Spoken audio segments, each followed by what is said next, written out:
Hi guys, it's me, HD, and welcome to the race watch-along for the 2022 Emilia Romagna Grand Prix. Hopefully you guys are all good. Hopefully you're ready for the first European race of the season. Of course, there'll be many European races this season.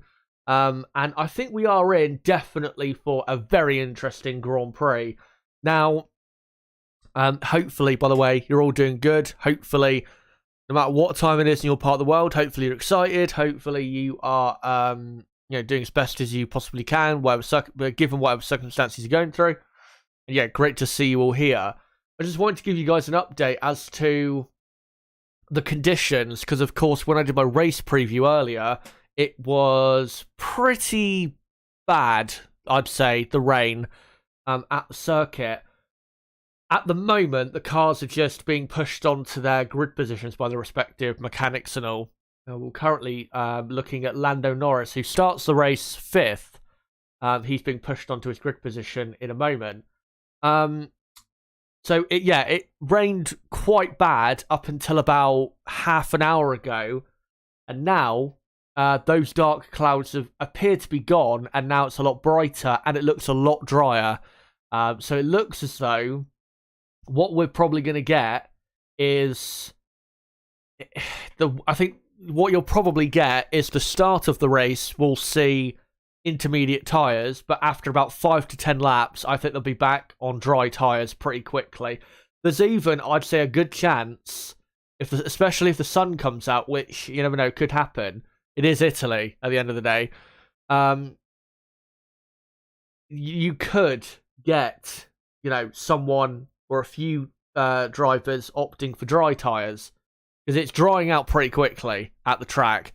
Most likely, though, it's going to be an intermediate tyre start for everyone. And then, like I said, about 5 to 10 laps in, once they've cleared the water away, and of course, once the track's dried up even more, then they probably will be back on dry tyres. And the most likely compound they'll go on to will be the medium compound tyre, as Charles Leclerc, I think, that is just being pushed to his grid spot, and so is and Lando Norris. Oh no, Daniel Ricciardo, sorry, is as well. So just giving you an update there as to the conditions, and they seem to be improving. And I think, to be honest, I mean, obviously we hope for a bit of rain because it throws up surprises a lot of the time. But even if it it dries up, because all the rubber from yesterday will be all washed away, it'll be a completely green track, meaning that we'll probably get still a pretty exciting race. Tyre wear will also be probably twice as bad as normal, which it always tends to be on a green track for any, particular type of motorsport. So, yeah, I think we are in for an exciting race, no matter what. We're going to have a great battle up front. We're going to have a great battle in the midfield. Plenty of great drivers in the field. Also, I still think there are a couple drivers who are kind of out of position. Namely, the Mercedes drivers, I think, are kind of out of position. But as well, one last thing I want to just quickly get into before we get into kind of previewing the race ahead. Sadly, I will be on my own today. Nib is unable to join because he's just unable to make it, because I think it's a public holiday in Australia. I think today or tomorrow or just this weekend or something like that. So yeah, he's unable to make it, which, is fine. At the end of the day, the reason I want to say this is so you guys don't feel disappointed or wronged or anything, which you shouldn't feel that way, because at the end of the day, this, me doing this or Nib, appearing on the channel as a commentator, at the end of the day, it's not a full-time job or an absolute must or a contracted thing. It's, at the end of the day, it's down to whether we're available and want to do it and all of that. So at the end of the day, I'm, not really that bothered. So yeah, he will most likely be joining us for the Miami Grand Prix in a couple weeks' time. But yeah, hopefully he has a good time, good weekend. Of course, he went to the Australian Grand Prix a couple weeks ago, and I know he had a good time. So yeah, hopefully he's having a good time, and I'm sure he'll, from somewhere be watching this Grand Prix, or at least keeping up to date with the Grand Prix. But yeah, like I said, he will definitely, be joining us this season. There's no doubt about it. Plus, I mean, if I had, been covering the season from the very start and not had my internet problems, I'm sure we would have already done at least a couple commentaries together. So don't worry, he will be back on, because I know you guys do love when me and Nib do commentary together. So yeah, that'll be happening pretty soon. Anyway, 24 minutes to go until the race begins at Imola, drying up all the time. And we do have a very exciting grid. So let me just quickly actually show what the grid is. Let me just get it up for you guys. So this is your starting grid for the 2022 Emilia Romagna Grand Prix. Max Verstappen starts on pole position. By the way, the first pole position for Red Bull at this circuit. Charles Leclerc starts second. Sergio Perez will be third. Carlos Sainz fourth. Third row lockout for McLaren. Lando Norris in fifth. And Daniel Ricciardo in sixth. And then seventh is Valtteri Bottas. Eighth is Kevin Magnussen. Ninth is Fernando Alonso. 10th is Mick Schumacher. Of course, his father won here. How many times did Michael win here? 1, 2, 3, 4, about 5, 6 times, didn't he? Very successful, his father was in, hopefully. Mick will be successful to a certain extent today. And then Russell, P11. That's the highest placed Mercedes, by the way. Shows you how far they have fallen in 2022. Yuki Tsunoda is P12. Sebastian Vettel is 13th. Lewis Hamilton, 14th. The man who, this time a year ago, when we came to Imola, was on pole position. And he finished, second place? Of course, had a bit of a chaotic race in the middle where he, went off the track and had to come back through the field. But just incredible, the difference a year on that he has dropped so far. Of course, it is almost entirely down to the performance of the car. And then 15th, 15th will be Lance Stroll. And then it will be 16th Ocon, 17th Gasly, 18th Albon, 19th Latifi, and 20th Zhou Guan Yu. The reason Zhou will be at the very back, and he is out of position for sure, especially considering where his teammate is, and considering how quick the Alfa Romeo was in the sprint. The reason he's at the back is because Gasly and him made contact, and Zhou ended up crashing out of the sprint race. So that's why he will start in 20th and last position. But there you go. And I'll just get rid quickly of that and bring the information on the bottom of the screen back for you guys. And I'll just quickly move on to some of the pictures you'll be seeing today during the watch-along. But for the final 20 minutes before the race gets going, let's get into quickly a recap really of what I was going on about this morning in my race preview. Let's get into what I think is most likely going to happen. So when it comes to the fight at the very front, it is going to be most likely Max Verstappen versus Charles Leclerc.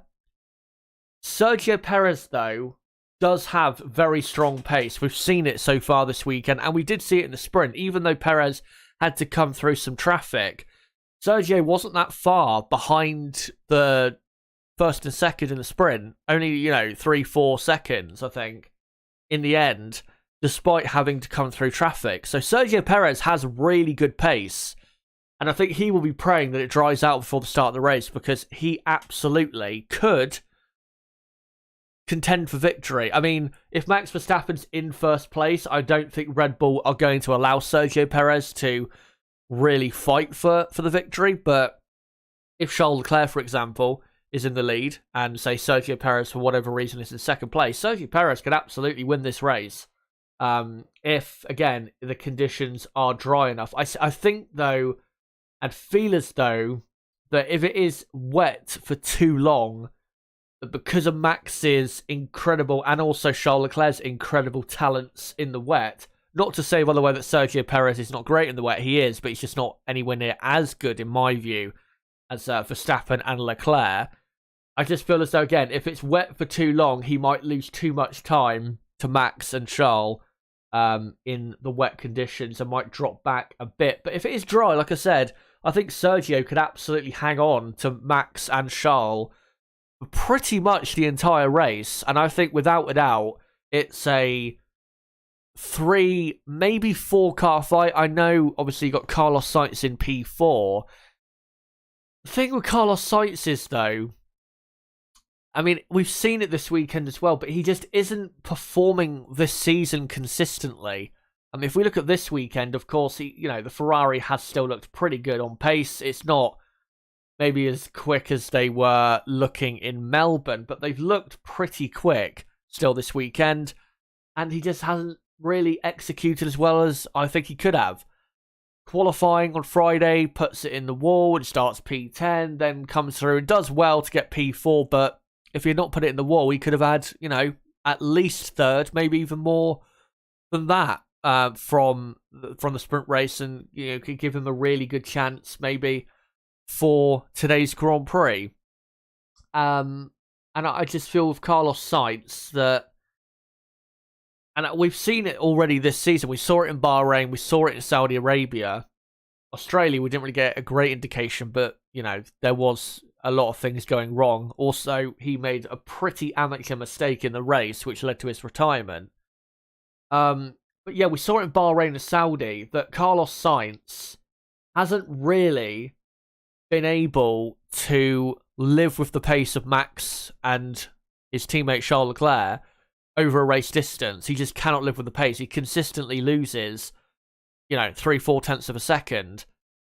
And even with Sergio Perez, we've seen Sergio Perez at times be able to live with the pace and match the pace of Verstappen and Leclerc. Look at Saudi Arabia. Perez, he got pole position, and then in the race up until that safety car, Perez was in the lead. Wasn't comfortably in the lead, but he was, still looking pretty good in the lead, and his pace was pretty good. Also, in Melbourne, his pace, I thought, was pretty decent as well. So with Perez, I think it's a lot more likely, out of, say, the second drivers at both teams, I think it's a lot more likely that Sergio Perez will be the one taking the fight to, or taking the fight or providing a challenge to whoever is going for victory. With Carlos Sainz, I just feel as though he hasn't quite, at the minute, got the pace needed to really, to fight for victory. I just don't think he has that quite now. I think maybe it's a confidence thing. Maybe Carlos Sainz will get better as the season goes on, as he finishes more races and gets, a few more podiums. Maybe that will happen for him. But yeah, I just don't feel as though Carlos Sainz at the moment is really at his absolute finest and can really, push Verstappen and Leclerc for victory. But like I said, with Sergio Perez, we've already seen this season that he can absolutely push those two. And I think from what we saw in the sprint race yesterday and saw his pace, I think Perez, and as it progressively dries down, it looks as though it is going to be a dry race. The pit straight's looking pretty dry. I'm not sure about the rest of the track, but like I said, the pit straight is looking pretty dry. Yeah, I think Perez stands a very good chance of getting a very good result. And you never know, Red Bull might get a 1-2 finish out of this race. That would be very, very good for them, considering the problems they've had. Of course, so reliability, still a concern. And you never know what could happen in this Grand Prix. Imola hasn't...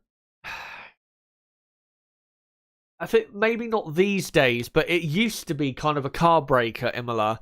I think the reason it used to be a car breaker was because of really the pounding the cars would take against the curbs, and just, how hard of a thrashing they would get around this track. But really, we haven't seen that in the last couple years that we've returned to Imola. We haven't really seen that. And obviously, with it not being that warm, you don't have to worry about temperatures that much. So I think we'll probably see the soft compound tyre maybe a bit more than we did in Melbourne, where it was a lot hotter. So yeah, I think we're gonna have a hopefully. Honestly, and I am hoping that Red Bull don't have a reliability problem because I think it would ruin the race. Because I think we are in for a close race-long fight, which is what we want, no matter who it is fighting against one another.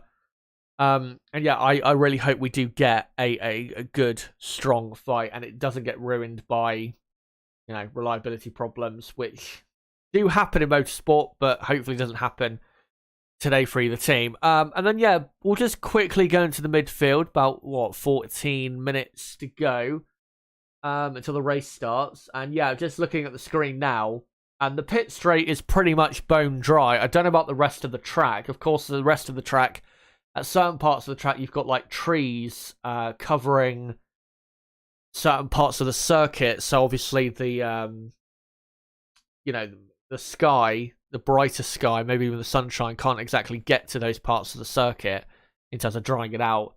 But yeah, the pit straight looks pretty bone dry, and I wouldn't be surprised whatsoever. I think at this point, even though we're not that far away from the race, I would not be surprised if we have a few drivers, or maybe all of the drivers, starting on dry tyres. We'll have to see. But yeah, let's go into the midfield. McLaren, 5th and 6th. I don't really see this being that tough of a race for McLaren. I think really, as long as both drivers, get good starts, nothing, no real problems, I don't really see how they can really lose from the position that they're in. I think the only driver or drivers that they might come under a slight bit of threat from is Bottas, Magnussen, directly behind them, maybe Alonso, but the Alpine hasn't looked that great this weekend, so maybe not. Yeah, I think Bottas and Magnussen, I think they could push McLaren a bit hard, especially if they're within a second down the pit straight, because the Ferrari-powered cars are still pretty much quicker, or pretty quick, compared to the Mercedes-powered cars down the pit straight. So, I mean, I could see that being a bit of an issue for McLaren in the race, but really, they should be finishing 5th and 6th in this race, and then if anything happens ahead, they can benefit from that. That's really what I see happening here. And of course, with them 34 points behind Mercedes in the championship, if they could finish 5th and 6th and Mercedes don't score any points, then they will, be only, how many points behind? 16 points behind. And Mercedes, by the way, their position in the constructors of 3rd is absolutely under threat from McLaren. There is no doubt about that. McLaren do have, at the minute, certainly the pace to catch and pass Mercedes in the championship. And remember, McLaren do have more development time allowed compared to Mercedes. I think I may have actually exaggerated accidentally the number or the percentage of how much more wind tunnel time McLaren are allowed. I think it's more like around 15% extra rather than 20%. But still, 15% extra time or around that's going to play an important role. And I think McLaren will improve their car during the season. They do tend to, McLaren. So yeah, I think they'll have a good season. Thankfully, they've got a lot better since the first couple races where they were really struggling, really because of the lack of running they had in testing, and also during the first weekend in Bahrain where they were horrifically bad, McLaren. So yeah, looking great for them. And then, can't even believe I'm saying this, Mercedes, midfield team. That you cannot deny it. They are a midfield team. And they're not even a good midfield team. They're just a mediocre midfield team. They are, and I think I said this to Nib, because obviously we talk quite a bit on text. Mercedes have probably the 6th or 7th best car, which is just mental. How could you be that bad? I don't get how Mercedes... I mean, I do understand the reasons why Mercedes are, nowhere near Ferrari and Red Bull. We know the porpoising, the car just has no real balance. The car's all over the place. It's jumping about all the time, not just down the straights, but in the corners as well. It's not consistent. The rear end is all over the place. And also, they don't have the straight line speed. You can see this picture. This was a picture taken of, basically, this sums up their sprint race yesterday. They were stuck in a DRS train and they couldn't go anywhere, which is why they didn't gain any positions from the Friday qualifying. I think they actually ended up with a worse result than they got in Friday qualifying, as Hamilton had a poor start to the sprint. Yeah, Mercedes, I mean, they were losing 2 seconds a lap. At best, they were 2 seconds a lap off the pace of the front runners. So, doesn't bode well, does it? I think most likely they're going to finish 9th or 10th with whoever the highest placed Mercedes is. The highest placed Mercedes is probably going to be George Russell. The thing is, at Imola, it's very hard to make a great start where you gain like 4 or 5 positions, because it's not that wide of a track, and you can't just, go into turn 1, send it round the outside and gain 3-4 places, and then, have a bit of a wide straight to gain more. It's not really that kind of track. You can only really gain 2, maybe 3 at most positions on a first lap. So with Lewis Hamilton, for example, because, again, you can't really gain too many positions on the first lap because of how narrow the track is, Lewis is not going to just fly past George Russell and go straight into the top 10. He's probably going to be behind Russell for probably the whole race, unless something happens to Russell or Hamilton gets an undercut or a favourable strategy in some way. Then Russell is probably going to be the number 1 Mercedes in this race. And like I said, I think at best, 9th or 10th. They are not finishing any higher than 8th. I don't see that happening. I think 8th is the absolute maximum that I could see.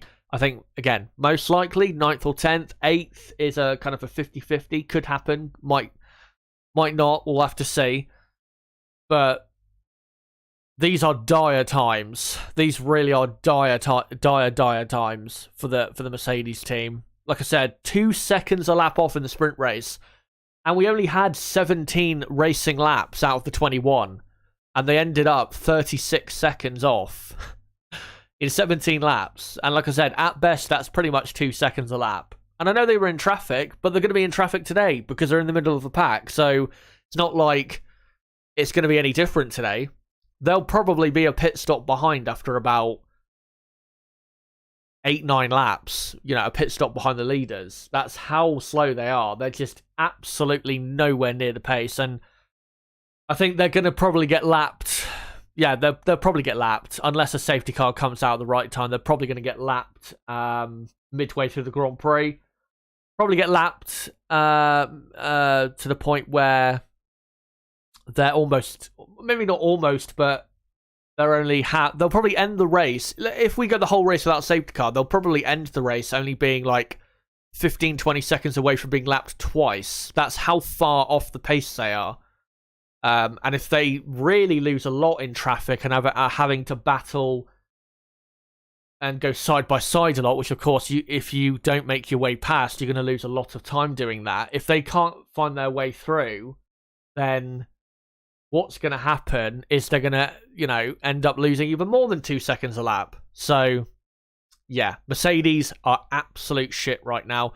I don't think this is what's going to be the case for the next few races. I don't think Mercedes are now going to be, hovering around 10th, 11th on the grid. I think the reason they're in this position really is because on Friday with Friday qualifying, there wasn't any grip on the track. One, because it was the first day of running, and also because it was wet then dry. And even when it was dry, it was a green track and there was no grip.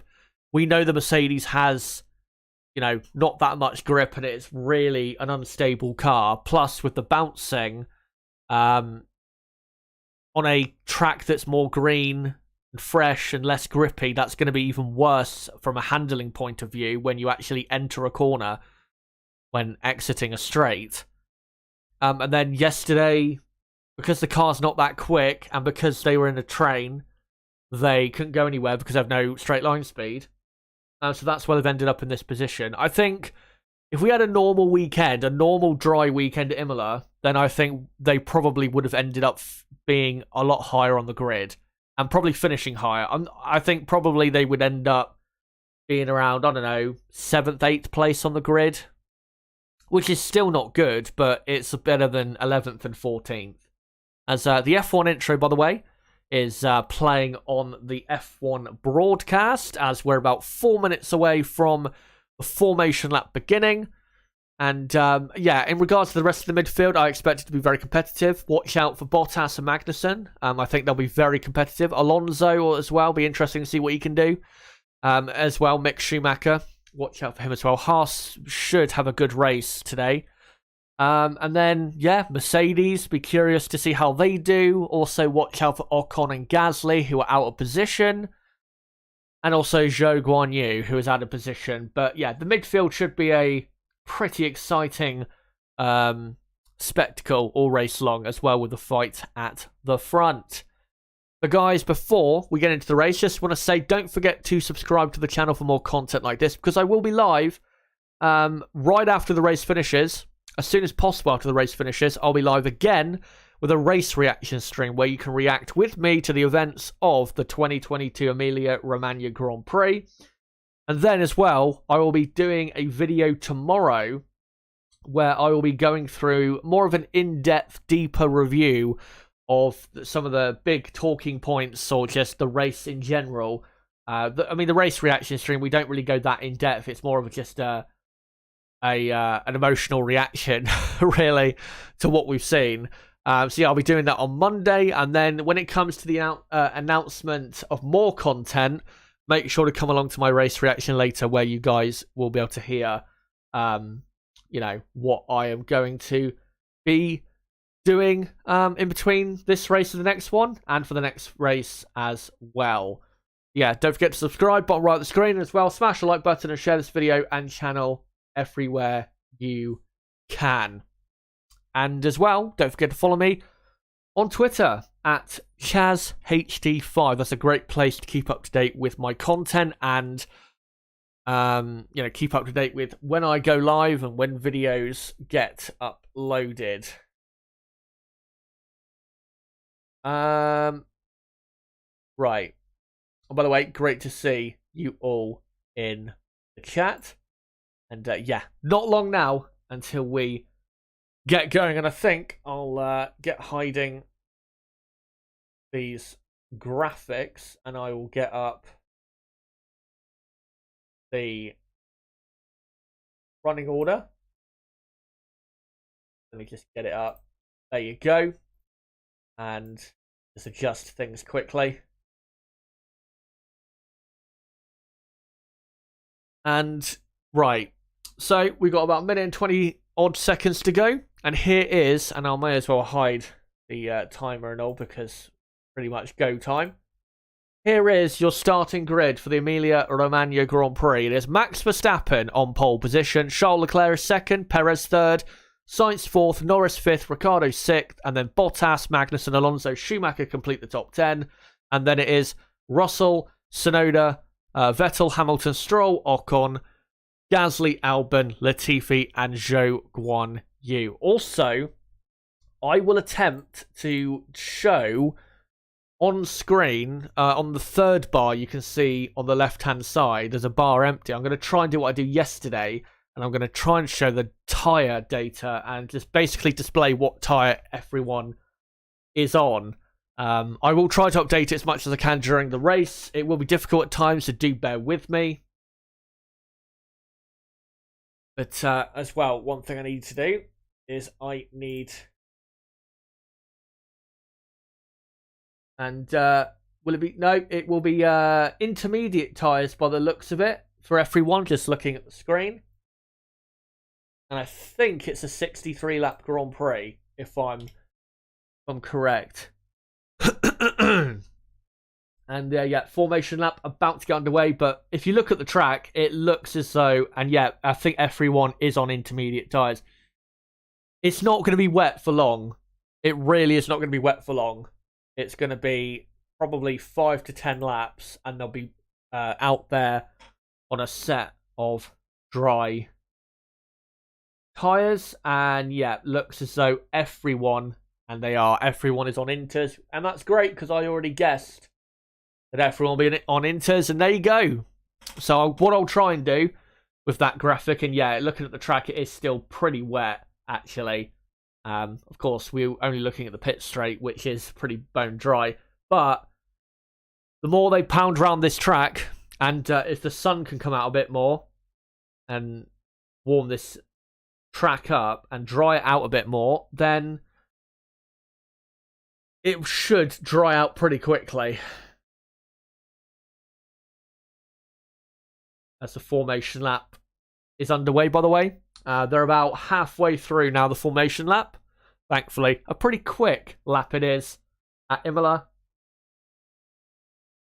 The shortest lap of the year so far that we've come to. Of course, not the absolute shortest. The absolute shortest is the Red Bull Ring.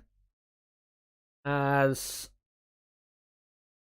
yeah, they're just coming through now. The chicane towards the end, or the beginning, sorry, of the final sector. And Verstappen and Leclerc now heading down to the two Ravazzas on this formation lap. And it is absolutely critical that Max Verstappen gets a good start this time, because yesterday he got a pretty poor start and was lucky. Oh, sorry. Accidentally kicked my bottle over. He was pretty lucky that the track wasn't wider, because if it was, I don't think he would have held on to second, because he was under threat massively as well from Lando Norris.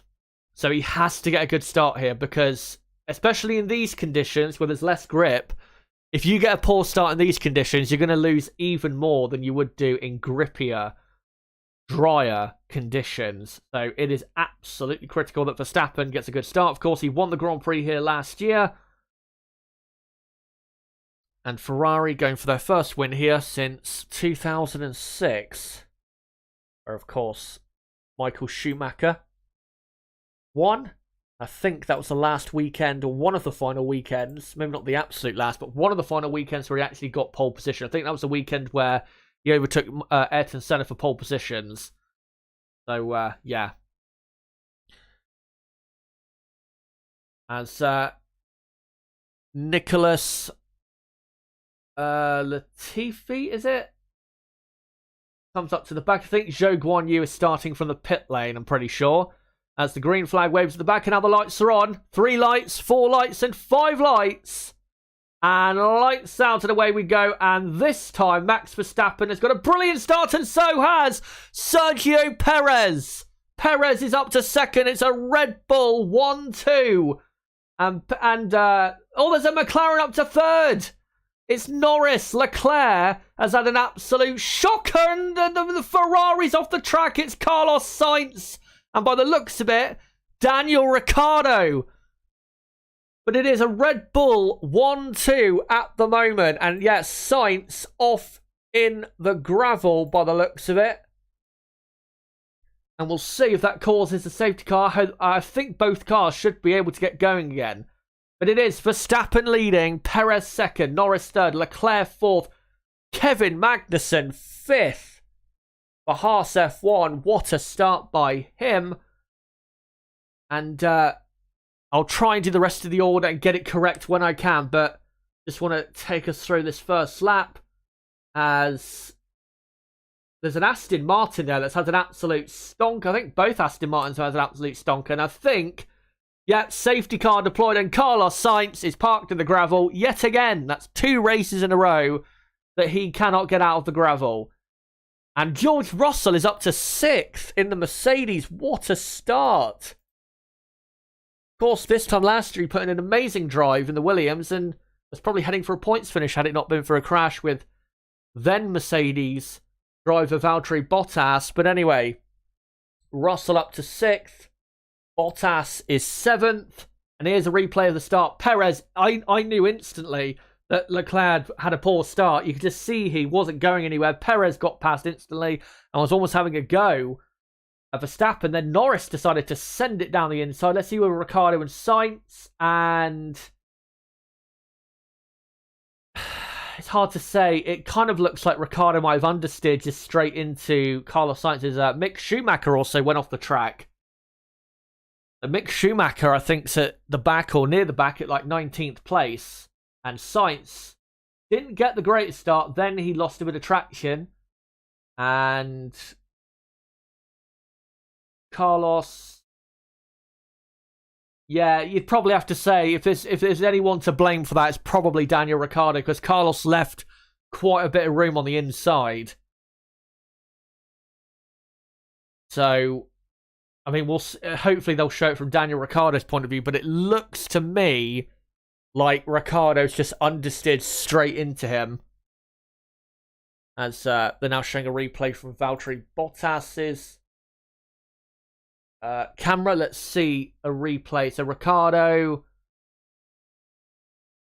and Bottas actually hits the back of Ricciardo, gets away with it. Maybe, I don't know if his front wing is damaged, but he slightly went up the rear of the McLaren. With Ricciardo, he didn't really understeer. He clipped the curb and then just went into. And here we go, his replay from his onboard.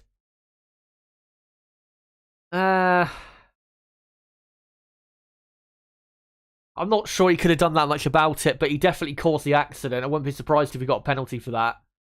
But he didn't understeer wide. He hit the apex. I think maybe him hitting the curb maybe slightly too hard, maybe pushed his car or made it so he couldn't really have full control of the car, and that's maybe what sent him into Carlos Sainz. But I think Bottas's front wing looks to be okay.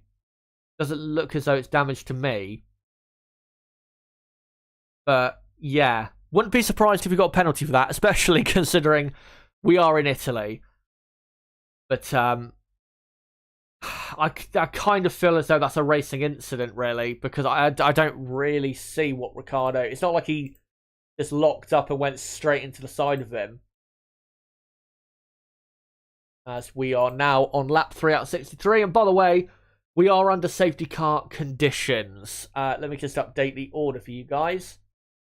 Got Alonso up to 8th. Sebastian Vettel is 9th in the Aston Martin. And then you got Tsunoda in P10.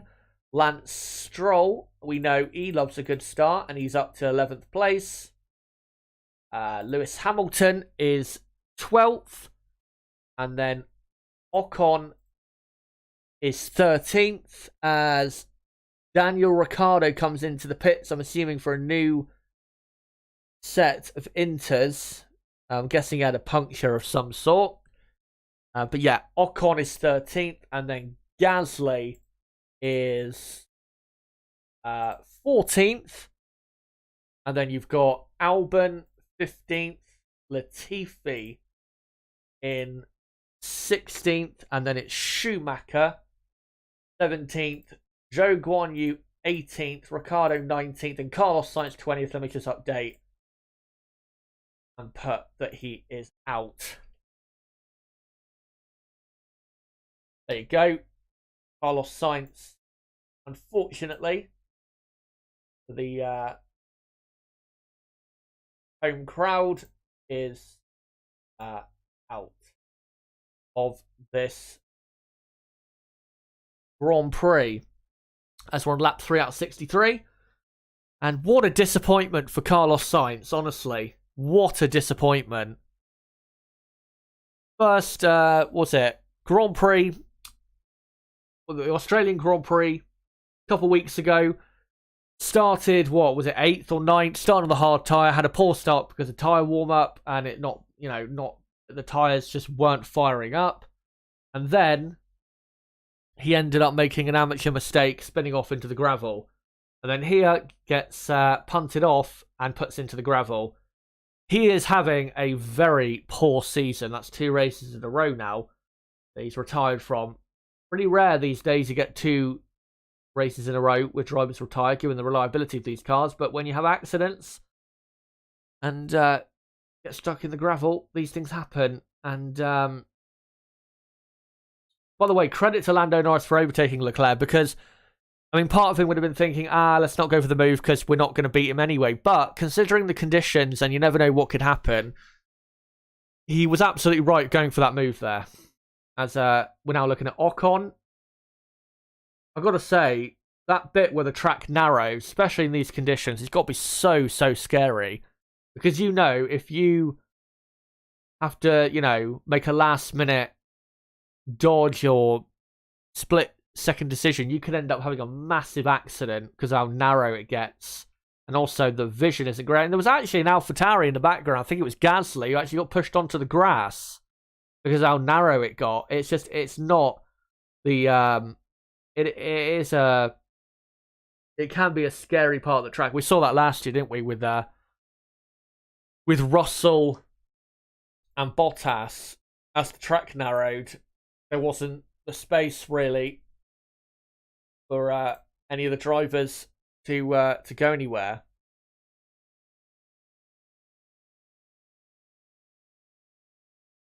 But yeah, we're on lap 4 out of 63. Here's a replay again of Ricciardo. And yeah, I think what happened was he hit the curb and he lost control momentarily and he pushed the car slightly wider than he would have wanted. And that then pushed him into science. So I'd probably say, yeah, it is probably Daniel. You'd have to say it's Daniel Ricciardo's fault there because at the end of the day, it was him who hit the curb that ended up pushing him a bit wider than he would have wanted. So Ricciardo, who is 19th, will probably get a penalty for that because that is causing an avoidable collision. That's that's pretty much a clear example of that rule. We're about to enter lap 5. And Max Verstappen is about to get us going again. And it's now green flag. Will Verstappen go for it now? No, he will not. He will wait. And no, he does go for it now. So Max Verstappen and Sergio Perez lead us away and re-begin this Grand Prix. As Leclerc, by the way, has already got a run on Lando Norris. The Ferrari porpoises all over the place down the straight. And Lewis Hamilton had passed Stroll then, but Stroll has got back past by the look of it. As Vettel is all over the back of Fernando Alonso as well. Vettel has actually passed Alonso. So Vettel is up to 8th place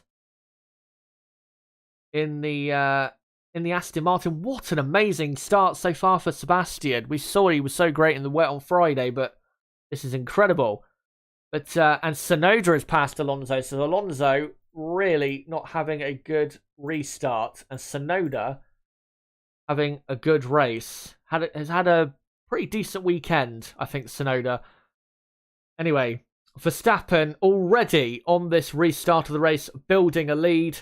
He's already pulling out over a second ahead of Sergio Perez, and the two Red Bulls quite clearly are ahead of the pack behind. And the reason is because Lando Norris is holding up Charles Leclerc. And the longer Leclerc is unable to get past Lando Norris, then the Red Bulls will just run off into the distance and there won't be a race really for the win. So Leclerc has got to overtake Lando Norris as soon as possible. As Lance Stroll, by the way, has passed Fernando Alonso as well. Alonso must have not had his tyres warmed up or something. And Leclerc still can't pass Norris, of course, in the wet. No DRS. So Leclerc's got to get it done the good old way. The way you should get it done by, actually being skillful enough to do an overtake. So, because of this, Leclerc is going to lose boatloads of time. And, yeah. It's Verstappen as Lewis Hamilton now passes Fernando Alonso. Does Fernando have a problem? Because he's lost 4 positions now. Has Fernando. Seems to be struggling. And now he's got his teammate right behind. Yeah, don't know what the issue is there with Fernando, but he is falling back quite a lot through the field. And he has Ocon, Gasly, and then Alvin and Latifi behind. And here is a replay of Lewis Hamilton passing Fernando Alonso. Something we'd normally scream our heads off about. And oh, what the part of the side pod's fallen off Alonso's car. Part of his side pod's fallen off. I don't know how that's happened. I don't know if he'll get called into the pits for that, because if there's no parts hanging off the car, then it's not a danger to anybody else. But it won't be it won't exactly give the Alpine. And now Alonso is pitted. And will Alonso have to retire from the race? Let's see. And yeah, Alonso is out of the race. Oh, that's such a shame. Another weekend where he could have had some good points, a good result, and it's gone again. That is such a shame. He could have been like, fourth or fifth in the championship had things gone his way. Such a shame. So Fernando Alonso, the two Spaniards, are the full victim here at Imola. So there you go. So yeah, that is such a shame, I have to say. So Lando Norris continues to hold up Charles Leclerc, and Leclerc, try as he might, just cannot get past. The positive though for Leclerc is Sergio Perez is not too far up the road. He's only about 1.8, 1.9 seconds ahead of Norris. So if he does get past Norris soon, there's not, a massive gap up the road for him to make up, which is good. As will Leclerc go for the move now? Yes, he will. Charles Leclerc down the inside. Obviously got a good run out the final corner, and Norris obviously was going to let him go because he knows that is not his fight. So Charles Leclerc up to third, but now he has to beat the two Red Bulls if he is now going to win this Grand Prix. Going to be pretty tough, but he is good. He is a very, very good driver. And we'll see now how good he really is in a situation like this where he's got to fight all race long to get a victory. And Perez, by the way, is obviously in second place. He's about 3 seconds behind Max Verstappen. And Verstappen just clearly in a league of his own compared to his teammate and really everyone else out front. And they're trying to fix the Alpine side pod, but there's no real point trying to because he's out of the race. And right, so there you go. That's the reason why. It's because Mick Schumacher's left rear tyre, that Mercedes, Lewis Hamilton, the porpoising, almost dangerous levels of porpoising down the straight. But yeah, the reason that side pod broke is because Mick Schumacher's left rear tyre in the first lap hit the side pod and obviously caused it to go awry as Lewis Hamilton, that Mercedes, I would hate to drive that Mercedes. It looks as though you'd come out after a race with the most enormous headache. It's such a uncomfortable looking car, but he is all over the back of Lance Stroll in the Aston Martin, and he should, given that the Mercedes is better than the Aston Martin and Lewis Hamilton is better than Lance Stroll, he should be able to overtake pretty soon.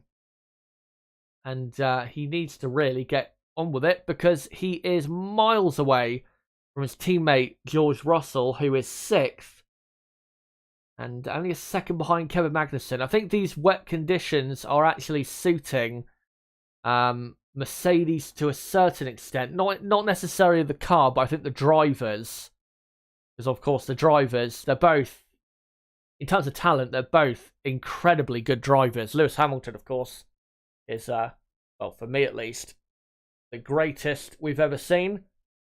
And the rain at times does tend to limit what the car suffers from and allows the drivers to bring out the best in themselves, as will Russell go down the inside of Magnussen at turn 1. No, he will not, but he's all over the back of Magnussen, and it doesn't look as though it's going to be long until Russell makes a move. So this is looking good for Mercedes. I thought they'd struggle today, but the two drivers, I think, are really showing their worth here. I think that's really why Mercedes are looking so good. It's really because of the drivers here showing their class and their talent. And yeah, Russell, I mean, if he had DRS, he'd already be past Magnussen. As the track continues, by the way, to dry out, it's still not dry. There is still, though, by the looks of the radar, there is still rain about. So even if it dries up, it could easily rain again. And will Russell go down the inside of Magnussen at chicane? No, he won't. And thankfully for Russell, Lando Norris is not that far up the road. He's only 3 seconds up the road. So if he passes Magnussen on this lap, he could end up getting past Norris as well. And that would be brilliant for him. Of course, he is third in the Drivers' Championship. Is Mr. Saturday, who is turning out to be a pretty good Sunday driver as well.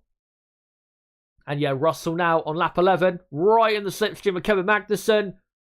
Magnussen will defend to the inside. Will Russell go for the move around the outside? Not quite. Magnussen defends his position well, parks it pretty much in the middle of the racetrack.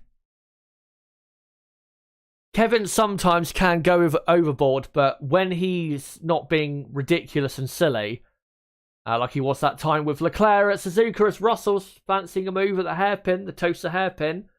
When he's not being ridiculous and silly, he can be actually quite tough in defence. And will Russell go for the move here at the inside? No, he will not. This is great to see these two racing like this. But you do feel as though that Russell is going to be getting past Magnussen pretty soon. As Lewis Hamilton, by the way, is still behind Lance Stroll. Stroll, though, is within a second of Yuki Tsunoda, so Hamilton can't really go anywhere with whatever pace he has. And Russell, once again, very closely following the Haas of Kevin Magnussen, who's in a brilliant position at the moment. The Haas F1 team. We've just entered lap 12. At a 63, Max Verstappen leading by 4.5 seconds. Leclerc is 2.5 behind Perez, so that's what? 7 seconds off Max Verstappen as Russell now goes round the outside, down to turn 1. Will he go for the move? Yes, he will. Has he gone too deep? Yes, he has. And he's going to bounce wide. Will Magnussen get back through? Yes, he does, just about. I thought Russell might have actually made contact with him there as Valtteri Bottas is all over the back of him. Valtteri will be so desperate to get past and show up Russell here. Bottas having another good day. And of course, this is also a home race for Alfa Romeo. So they'll be keen to get a good result. And at the moment, it's looking pretty good as Magnussen continues to hold Russell up. And the longer this goes on, there's just going to be a train behind Kevin Magnussen. Sebastian Vettel's not too far behind, about 2.8 seconds. Then again, Aston Martin isn't that quick to just climb all over the back. As will Russell go down the inside of the chicane? Yes, he will. George Russell is up to 5th position in the Mercedes. There you go. And will Valtteri Bottas now go for the move? Not quite, but wouldn't be surprised if Bottas and Russell and Magnussen I thought were going to run wide there, but they did not. So now on lap 13. 63. Still 50 laps to go in this pretty great Grand Prix, I have to say, so far. As Bottas right in the slipstream now. Kevin Magnussen down the pit straight. Can Bottas get his way past Magnussen? No. To be honest, it's Valtteri Bottas. We know he's not the most aggressive guy out there. So, not a surprise. But I wouldn't be surprised if he got past soon enough. And as to the rest of the order, by the way, the rest of the order is unchanged. Max Verstappen is now 5.8 clear of Perez, Leclerc 2 seconds behind Perez. So the gap to Leclerc from Verstappen is continuously building. As now Russell will set after Lando Norris. And Russell is 4.5 seconds behind his British rival. And surely we are not too far away from dry tyres, because there is definitely a dry line around a lot of the track now. Not sure it's quite ready for dry tyres, but surely we're not too far away. As Bottas. And Bottas out of that chicane. Vettel jumps the chicane. Trying to catch up as Bottas. Is he going to go for the move down to the Ravazza? This would be a fantastic move in the wet, especially down to the Ravazza. 1, yes it is. Valtteri Bottas. Up to 6th. I'm loving Bottas this season. He's so good. Driving so well. And Bottas up now to P6 in the Alfa Romeo that is just looking great out there. There you go. And Vettel, who jumped the chicane, of course, now he is in pursuit. And so now we cut to Lance Stroll, who has Lewis Hamilton all over the back of him, but Stroll also is not too far behind Yuki Tsunoda. As Verstappen and Leclerc, I think on the last lap, did a similar lap time. As Zhou Guanyu has passed Mick Schumacher for 16th place.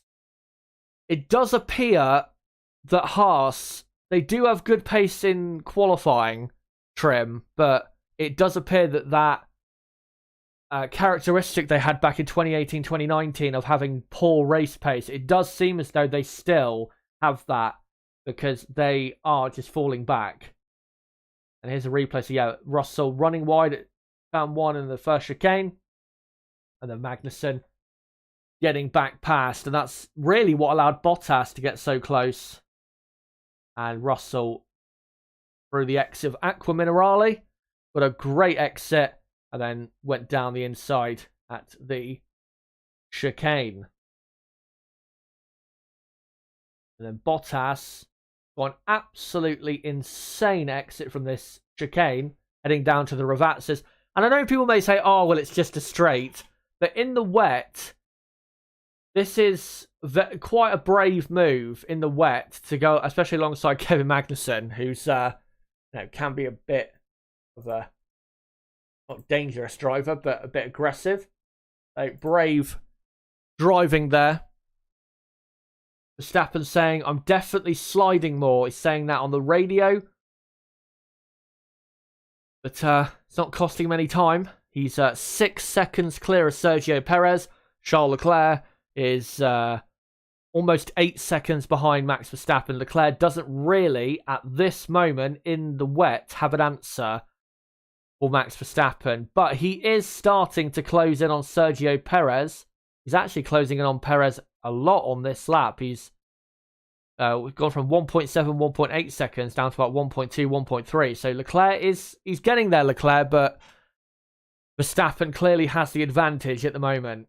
As now we're looking at Lewis Hamilton, who is all over the back of Lance Stroll, who is kind of on the back of Yuki Tsunoda, but I wouldn't say all over the back of Yuki Tsunoda. As Stroll gets a better exit than Tsunoda. Similar one really to Lewis Hamilton. And we'll see if Lewis can get a move done here. He has to, because he's now so far behind.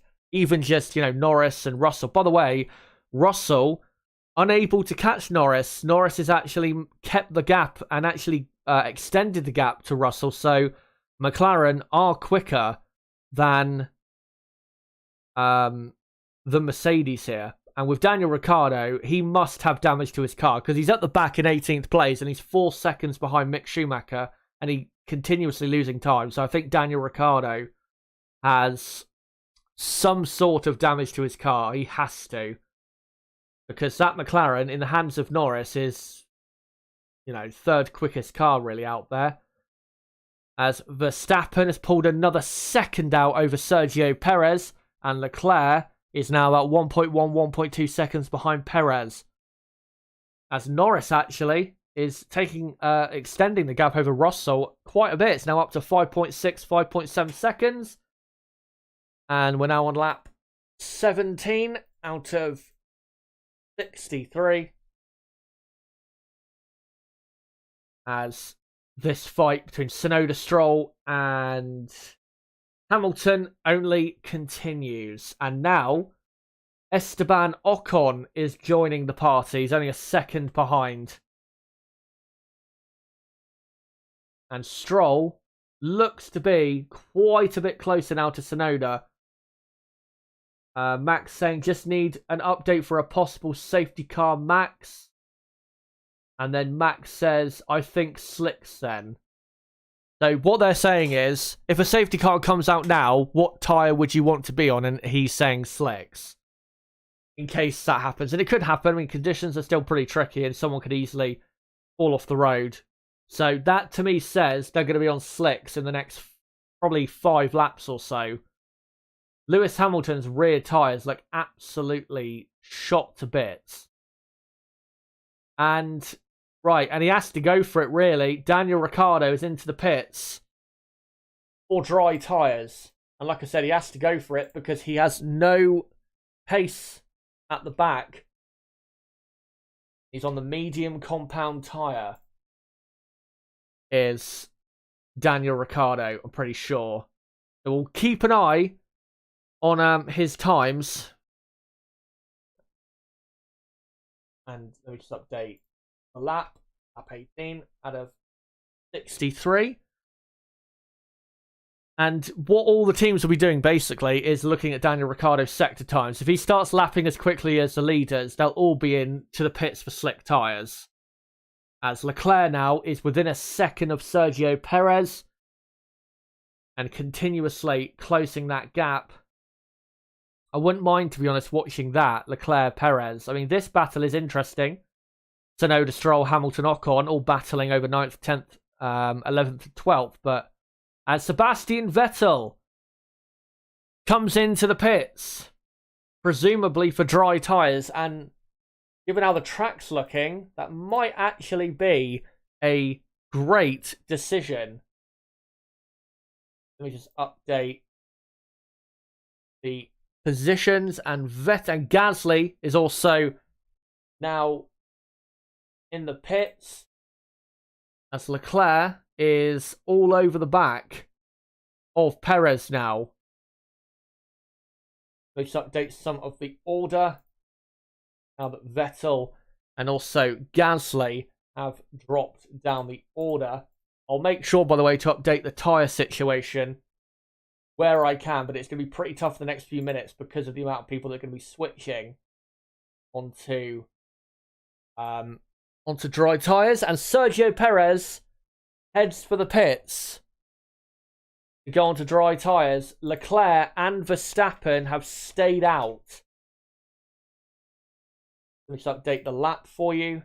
Lap 19 out of 63. So Sergio Perez has gone onto a set of medium compound tyres. Leclerc's up to second. Norris is up to third. And we've got Russell, Bottas, Magnussen all in the pits as well. As they're all going to the medium. The reason is because that should be the best race tyre, as Russell is, on the medium. They're all pretty much coming in to put on the medium compound tyre. And, Lewis Hamilton, awful pit stop there. Valtteri Bottas, even worse, 12 seconds pit stop. What on earth has happened there for Valtteri?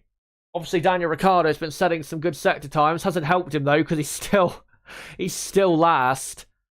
And Vettel, where is Vettel? Vettel has passed Magnussen, so Vettel has made up a position. And he's right behind now. He's right behind Kevin Magnussen. Right behind Valtteri Bottas, sorry. And yeah, Daniel Ricciardo, fastest lap. 129.1. Verstappen and Leclerc. And surely Norris now will come into the pits. I'll try and update the tyres in a moment once everyone's gone onto their dry tyres. As Leclerc's pit stop, slow. Verstappen's was a 2.3. Leclerc's about 1.5 seconds too slow. So Verstappen will maintain the lead. Leclerc will be second. Where is Perez? Verstappen will maintain the lead, like I said. And Perez, nowhere to be seen. So Charles Leclerc has jumped Sergio Perez as long as Leclerc can get his tyres up to temperature, because Perez now all over the back of him on very hot medium tyres. And Perez, yeah, he's all over the back of him. Will he go down the inside? Or Leclerc defend his position? And Perez goes for it down the inside at the Villeneuve chicane, and he gets the move done. Brilliant move by Sergio Perez. He had to do that. So Sergio is up. Back up to second position. Right, everyone now is on medium tyres. So now I'll update things. So it's Verstappen leading. Perez is second. Leclerc third. And then Norris is fourth. Russell fifth. Bottas is in sixth place despite a 12-second pit stop. And then it's Vettel seventh. And yeah, Lewis Hamilton, a pretty poor pit stop. And oh, that's an unsafe release and a half by Alpine. And here's a replay of Bottas's pit stop. And yeah, front right wouldn't go on. It was just wouldn't tighten. Eventually it did though. And thankfully for Bottas, he's not lost anything. Then he was in anti-stall, I think, as he left the pits. And here, Alex Alvin overtaking Lewis Hamilton. Albon is ahead of Hamilton. He'll love that, considering what those two have been through. Hamilton's actually lost out massively. He's down to 14th. Anyway, so, yeah, Vettel 7th, Magnussen 8th, and it's Tsunoda, Stroll. Ocon is 11th. I think Ocon might get a penalty, though, for an unsafe release. Albon is 12th. I don't know how he's made up so much time there. Albon 12th. And then Gasly is 13th. Hamilton 14th. Couldn't get any worse for him, really.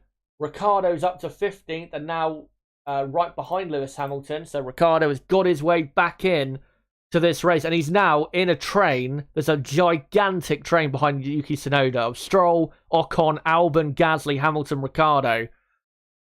And then you got at the back Latifi, Schumacher, and Joe. So let me just Let me just get the tyres correct. So everyone, by the way, is on medium tyres. They all should. I don't think they will get to the end on these tyres, but they will at least try, as Leclerc, now on lap 22, is right behind Sergio Perez. DRS is not activated yet, I don't think, for some reason. And Perez will maintain position. Don't know why DRS is not activated. It's clearly dry. Maybe I don't know. Maybe it won't work for some reason on his car. Anyway, let me update the tyre situation. I'll just do quickly the lap counter. So, now lap 22, about 40 laps still to go here in what has been a pretty exciting Grand Prix so far. And I think it's only going to get better. Yeah, let me just update all these tyres for you.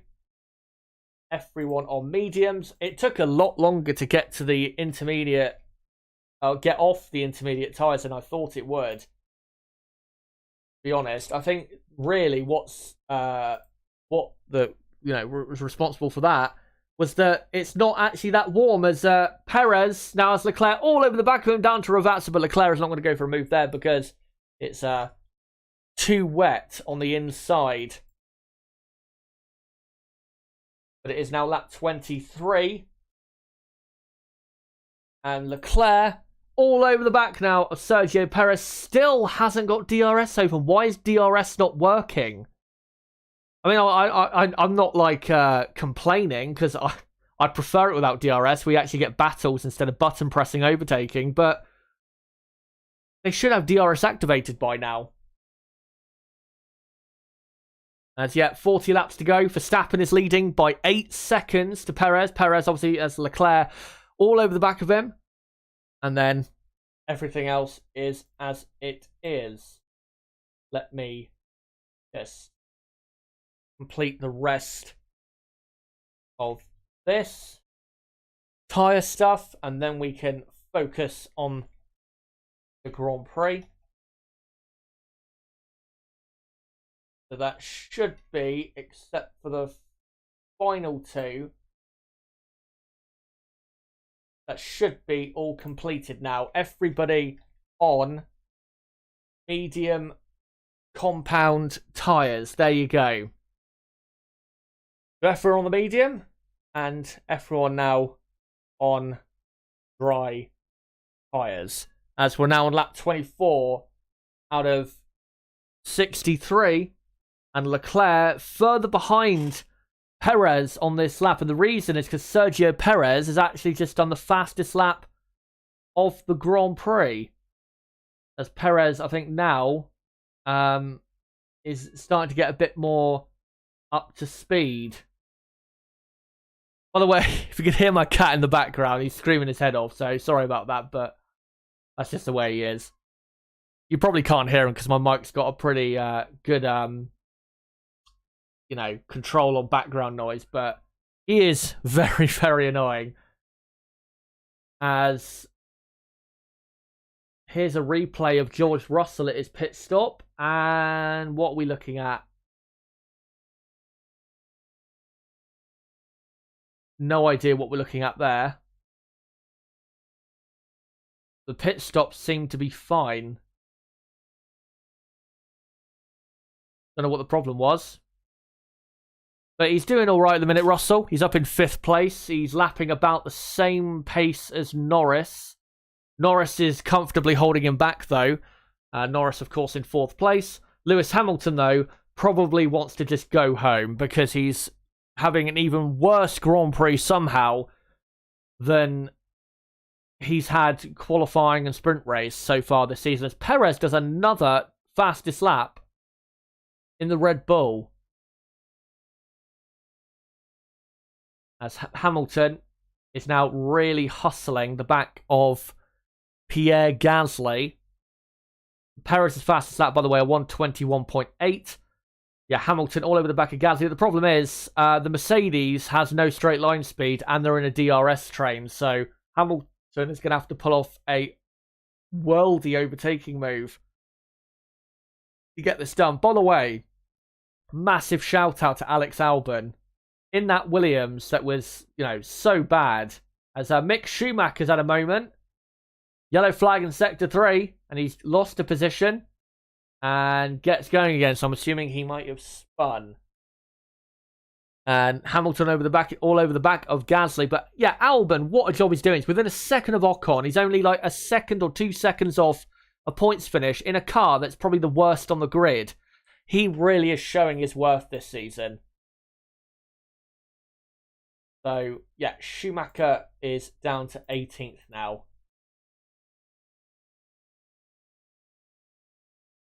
And just seen a replay there, and I didn't actually see how he spun, but it doesn't really matter because Mick Schumacher's pretty much, his chance of points is pretty much out. Pretty much done, sorry. Oh, right, that's it. He jumped the chicane and then came back on the wet part of the track and spun. That's a pretty amateur mistake, I have to say. Anyway, lap 26 at a 63. And Perez continues to eat into Max's lead. We saw this yesterday, and I said this. Oh, what's going on here? It's Tsunoda and Stroll. Stroll's got sick and tired of sitting behind Tsunoda, and he's like, no, I want through now. And Tsunoda just about keeps him at bay. There must be an issue with DRS because there's no DRS working at all. Again, not that I'm complaining. And Stroll still cannot get this move done. And Ocon now all over the back of Stroll. Will Ocon go for a move? No, quite. He won't. He's not quite far enough alongside to do that. But Alex Albin now all over the back of these lot. Again, what a job Albin is doing. I'm just going to quickly... I'm going to quickly check Twitter to see if there is actually a DRS issue. 5-second penalty for Ocon, by the way. And now I can't see anything at the moment.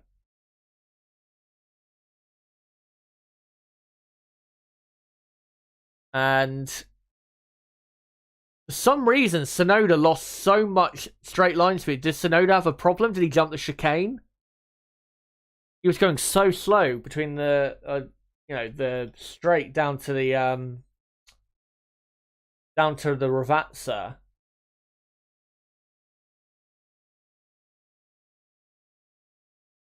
And Stroll tried his best, but couldn't get the move done. If DRS was enabled, he'd be passed already.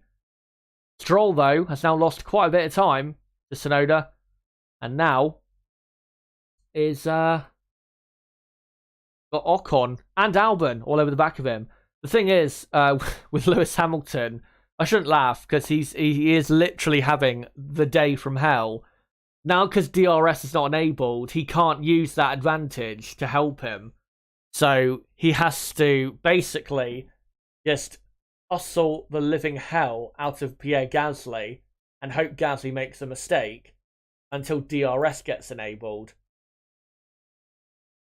Because that Mercedes is not going to pass the AlphaTauri down the straights because the AlphaTauri is much quicker down the straights. As we're now lap 28. Max Verstappen has now done the fastest lap of the Emilia Romagna Grand Prix, as Daniel Ricciardo is still kind of in contention. He's within a second of Lewis Hamilton as this train of cars continue. This is only really except really you could argue for Perez versus Leclerc. This is really the main fight on track.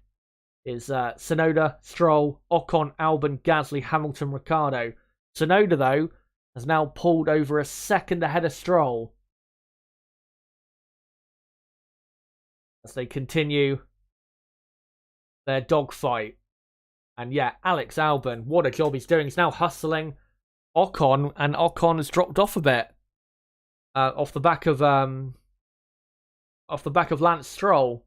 As Hamilton is still behind Gasly, and now Charles Leclerc all over the back of Sergio Perez as we now begin lap 29. Can Leclerc go for the move? Don't have DRS still, and it's so tantalizing. Will he go for it? No, he can't. It's just not. He's not close enough. If he had DRS though, he would have been passed in a heartbeat. I think the reason they're not enabling DRS is because if you pull offline, it's still wet.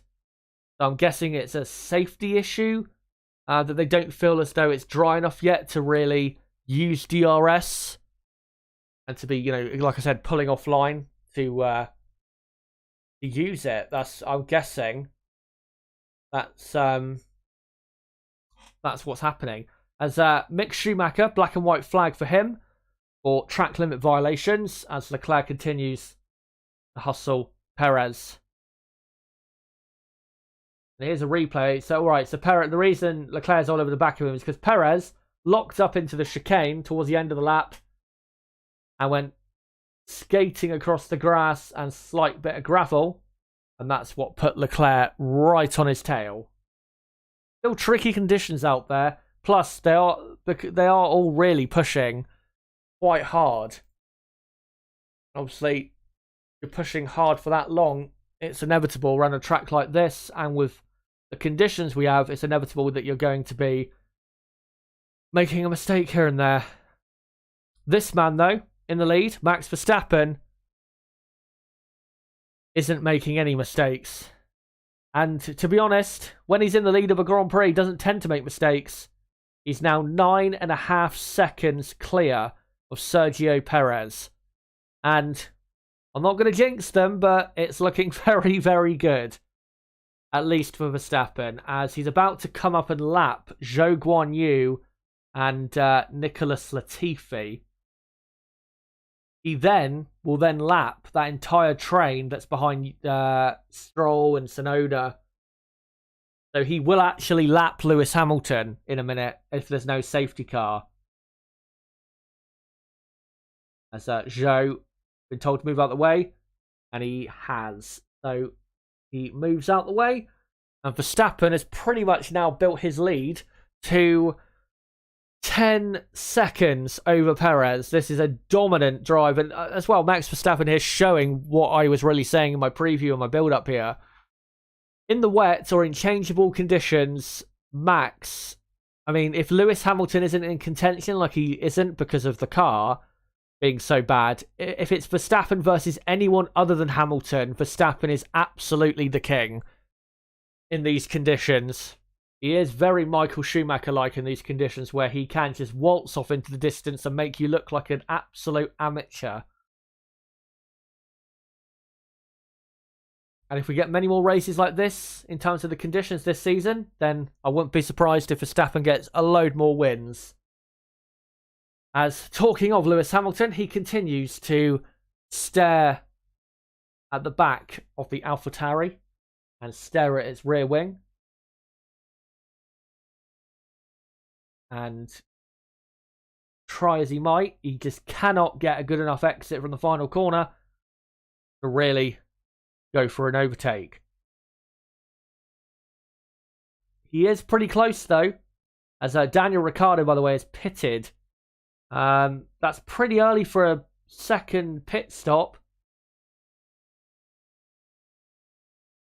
And Ricciardo is pitted to go on the hard compound tyre. That doesn't seem like the greatest move in the world, I have to say. I think that's more just hope that that'll work. And Ricciardo should drop. Yeah, he's now going to drop to last place, or last of the runners. I'm really not sure that's going to work. The medium compound tyres don't seem to be doing that bad. But let me just update that he is on the hard compound tyre. As Hamilton continues to do everything he can to get past Gasly. But he continues to just stare and admire his rear wing. And the battle continues.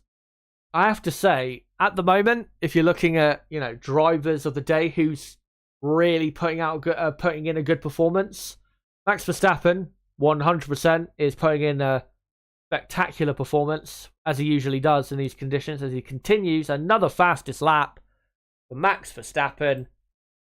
30 laps to go, pretty much halfway through the race now, or just over halfway through the race, and he is half a pit stop pretty much ahead of his next competitor. But yeah, Max Verstappen doing brilliantly. Russell, I think, has done a great job so far. But honestly, other than Verstappen, I'd have to say Sebastian Vettel is doing so well. Lance Stroll as well. That Aston Martin isn't a great car. It really is not. But Vettel especially doing wonders with that car to be up in 7th position. And be comfortably in 7th position, by the way. So well done to him. He really does deserve it because, he's had a very hard and tough start to the season. Obviously missed the first 2 races of COVID. And then the Australian Grand Prix, he was basically made to look like a clown by his own team. It's good to see that Sebastian, now that the Aston Martin car is not performing as poorly as it was in Melbourne, that Sebastian is doing well, showing his clear skill and talent, as Hamilton almost went for a move there on Gasly, but Gasly parked it in the middle. Hamilton just doesn't have the overspeed to get past, but Hamilton now down to the Villeneuve chicane. Will he go for it? No, Gasly too tough in defence. Another fastest lap from Max Verstappen. He is unforgiving out front, and he's now almost 11 seconds clear of Sergio Perez. This is a all-out domination drive by Max Verstappen. And Charles Leclerc just isn't able to get past Perez. You've got to say, Red Bull, this weekend, I mean, obviously there's still a long way to go. You never know what could happen, but got to say Red Bull have really outshone Ferrari big time here at Imola. And it's basically an away match, if you were to compare it to football or soccer for some of you. Yeah, it's kind of an away match, isn't it, for Red Bull? Because their main rivals for the season are Ferrari, and of course this is their home race, Ferrari. Like I said, it's an away match for them, and they are putting in the absolute best performance you could possibly hope for. As Hamilton now really close yet again in the slipstream. Pierre Gasly, will he go for the move? No. As we go on to lap 35. And it's getting to the point now of Hamilton where he's now he's hustling Gasly so much that Gasly is unable really to concentrate and keep it and push on after the cars ahead, because Gasly's having to look in his mirrors, I think, so much, especially in the final sector and the first sector. So, yeah, just a horrible race for Lewis Hamilton. And he is probably very soon going to get lapped by Max Verstappen, which he will be humiliated by. And if I look at the track map, Max Verstappen is only if you look at the track map they're showing at the moment, he's only about 7 or 8 seconds behind Gasly and Hamilton. So Verstappen is going to lap these two in probably the next 4 or 5 laps. Like I said earlier in the stream, dark days for the Mercedes team. And there you go, DRS is enabled. Just as it's enabled, though, Gasly gets within a second of the car ahead. If Lewis Hamilton didn't have bad luck, he'd have no luck at all. And I mean that in terms of this race, not in terms of his career, of course. And I'm not saying he's had he's been lucky in his career, but today, there's no doubt about it, he has had a lot of bad luck. He's not driven badly at all. He just can't go anywhere with the pace that he has. He's been staring at the back of another car for 36 laps. He just can't go anywhere. But now he's got DRS. Maybe if Alvin gets on a bit and gets ahead, pulls ahead of Gasly enough, maybe Hamilton can then get past Gasly with some DRS. As Verstappen now pulls over 11 seconds at clear of Perez. Leclerc just cannot live with Perez. He's 2 seconds behind. As Hamilton, very close into the entry of Ravazza 1.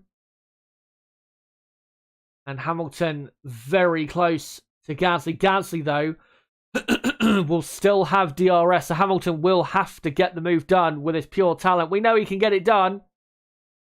Let's see if he will get this overtake. No, just too far behind.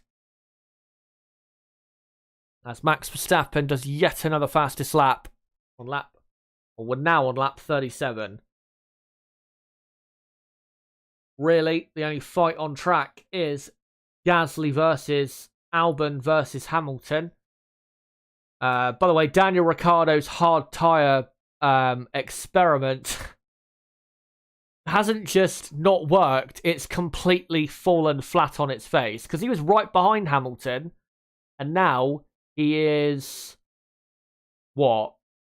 38, 39 seconds behind Hamilton, and that's because the hard compound tyre just has no pace whatsoever. He's losing like a second a lap to Mick Schumacher, who he's behind. And he's now 11 and a half behind, so they might as well retire Ricciardo's car, because I still think there is some kind of issue with his car, because he is abnormally slow.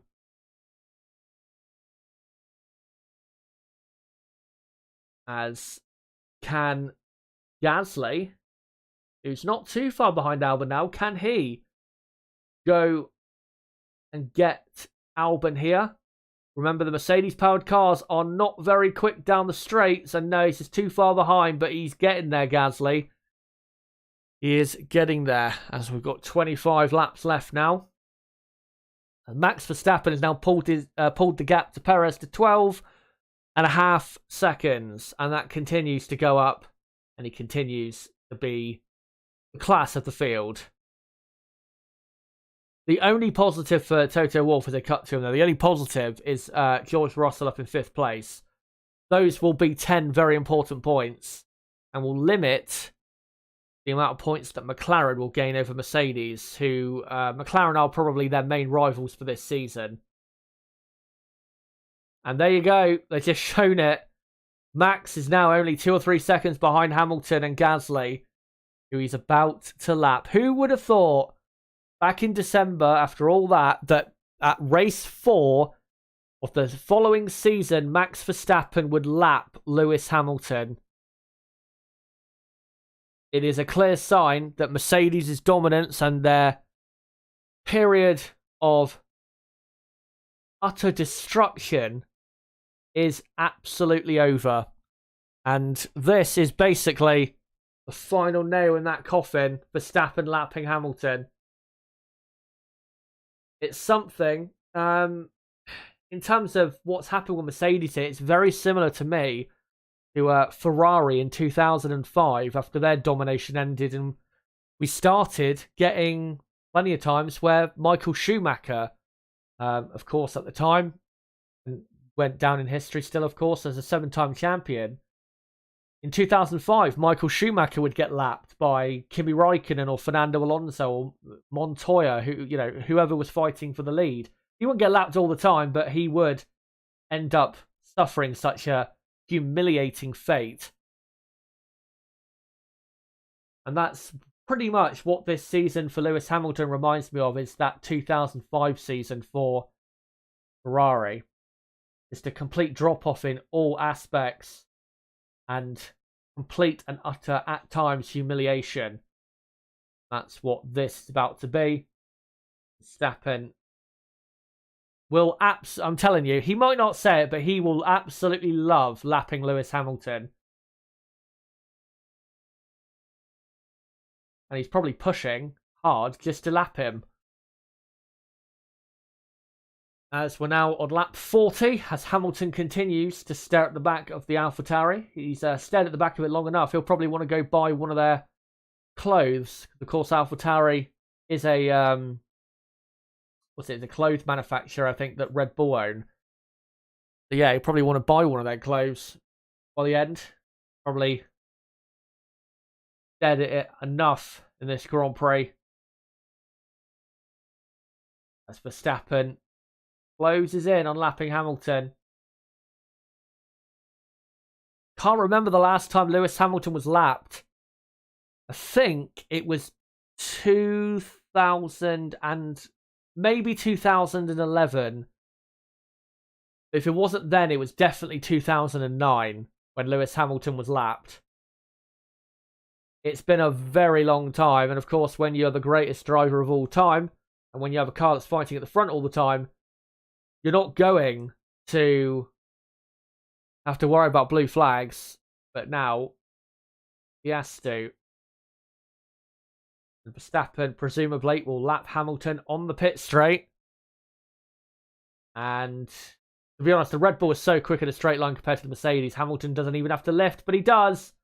Max Verstappen laps Lewis Hamilton. Could it possibly get any worse for Hamilton in this Grand Prix? And there's still 22 laps of pain and agony for him remaining.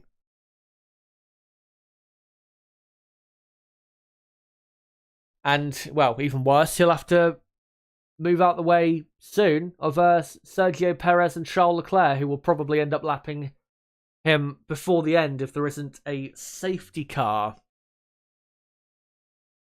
There has, though, been a change of position, as now Verstappen has lapped Gasly. Hamilton now all over the back of Gasly, hoping he can catch Gasly off guard. But he can't. But Gasly might struggle to get DRS next time round if Verstappen can get down the road. But yeah, Guan Yu Zhou, no, Guan Yu Zhou, Zhou Guan Yu is up to 15th place in the Alfa Romeo. And yeah, Gasly's going to get DRS here from the back of Verstappen, so never mind. Just looking, see if there's any other real races or, you know, anything else exciting going on out there. Kevin Magnussen has closed the gap as Verstappen laps Alvin now. Kevin Magnussen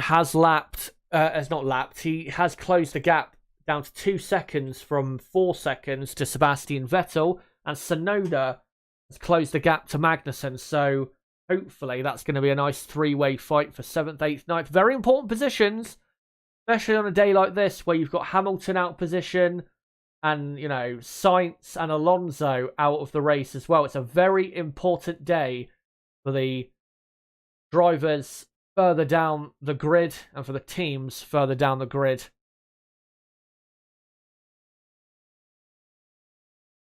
As Hamilton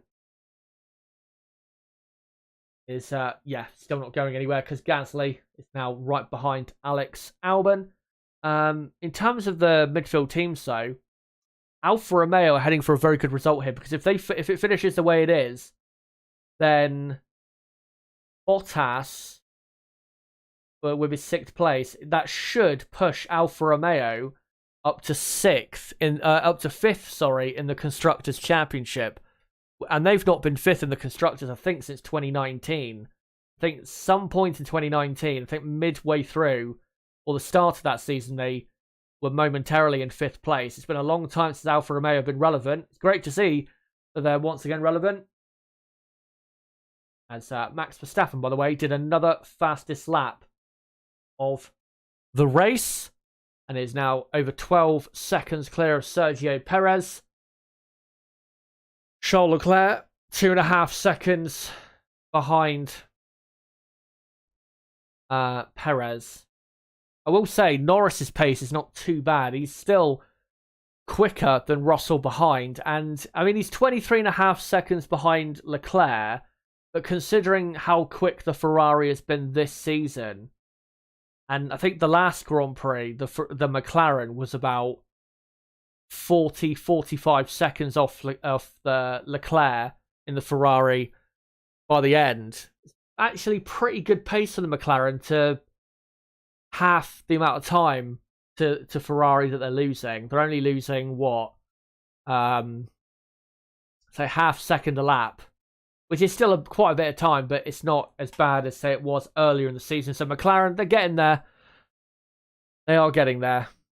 As Tsunoda continues to close in on Magnussen. He's only 1.3 behind Magnussen now, as Lewis Hamilton's still stuck in that train.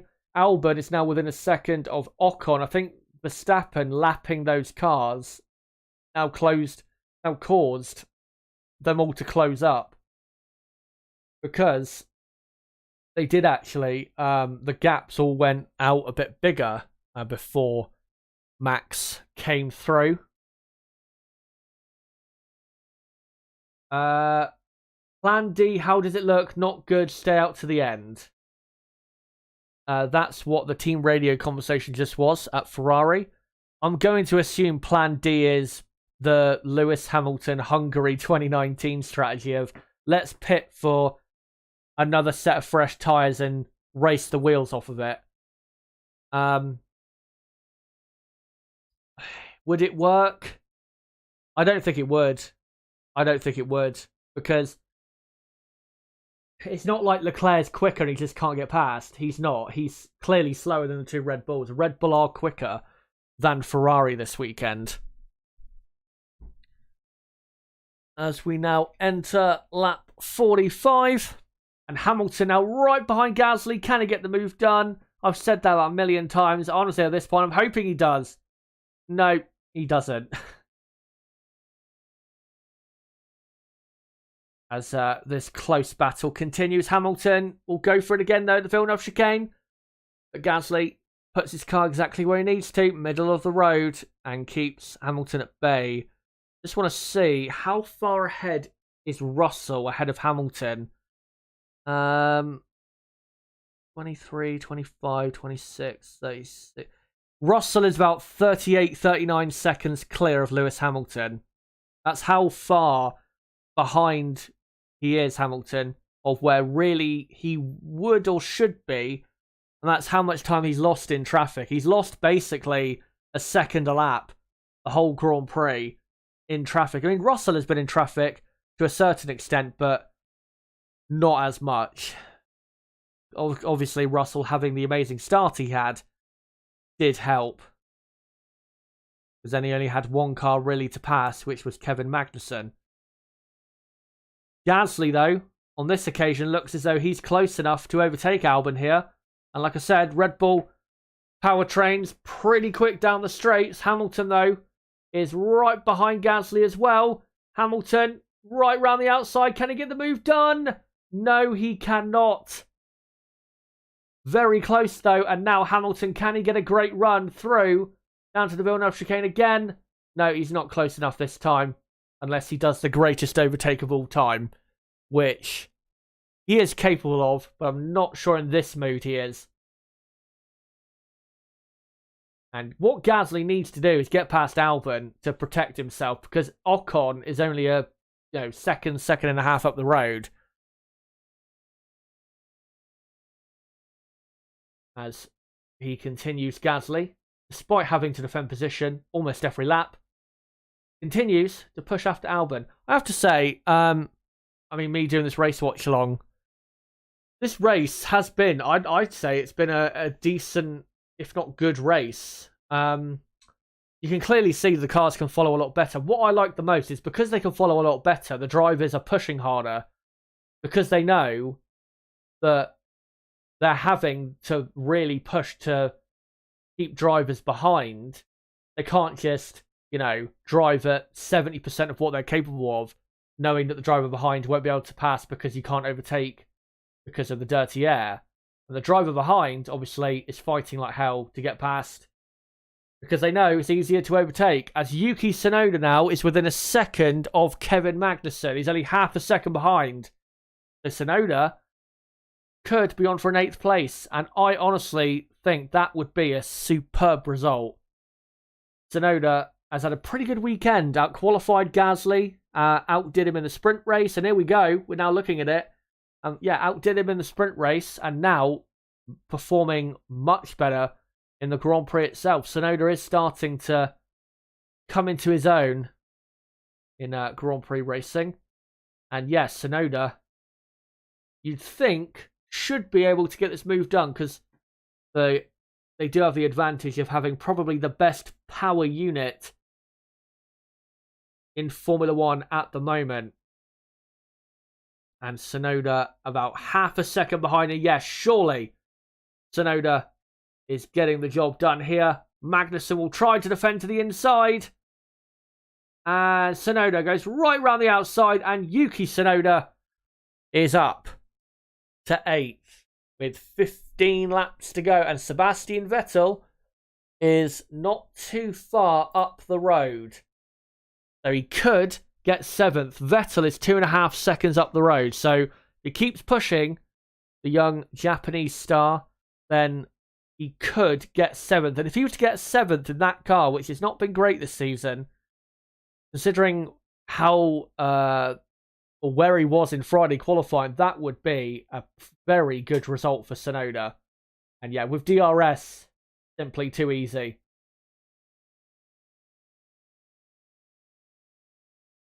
Sebastian, though, got to say, still doing a great job in 7th place. One of the drives of the day, no doubt about it. But as it stands, you'd have to say Max Verstappen has been really the driver of the day, completely dominating this Grand Prix. As he's now 13 seconds clear of Perez. And I promise I will not jinx, for you, any of you Red Bull fans, I promise I will not jinx the Red Bull team, given their current position. As Verstappen just begins lap 49 out of 63. And Lewis Hamilton continues to harry Pierre Gasly. This is a great battle that's been going on about 25 laps. And Hamilton just cannot get it done. And even down to the Villeneuve chicane, there's just not enough room. If it was the old circuit, then Lewis Hamilton, because it was a flat-out left-hander all the way down to the toast hairpin. If it was still like that, Hamilton probably would have been past Gasly by now. But thankfully, the track was altered because it wasn't exactly the safest track in the world. As Sergio Perez is now coming up to lap Lewis Hamilton and Charles Leclerc. So, even more pain for Hamilton to be or to suffer through.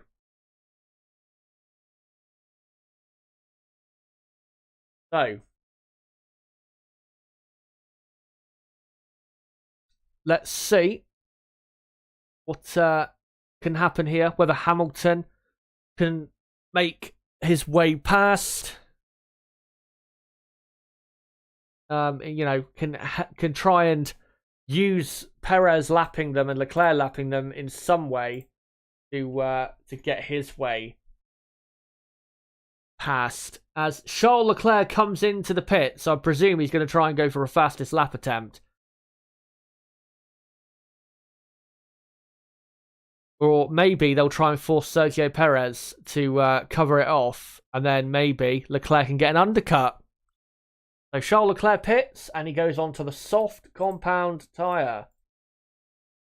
The soft should be okay to the end, really. There you go. And he comes out just ahead of Lando Norris. Oh, that's even worse for Leclerc, who's had a tricky day himself.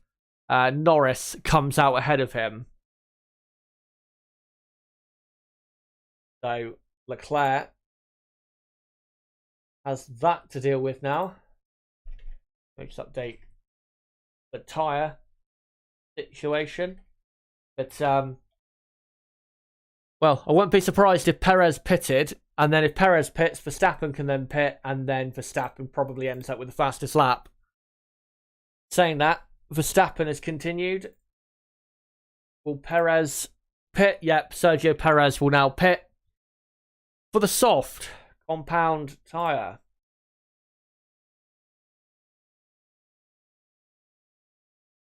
And pit stop is good. 2.2 seconds. And he should come out ahead of Norris. Let's see.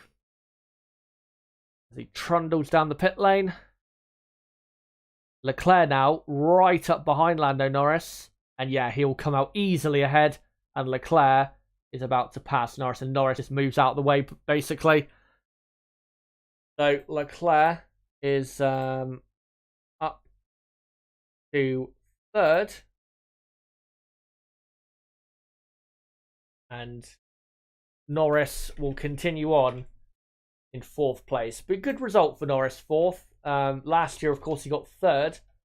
Third is not going to be possible today unless something happens to one of the front three.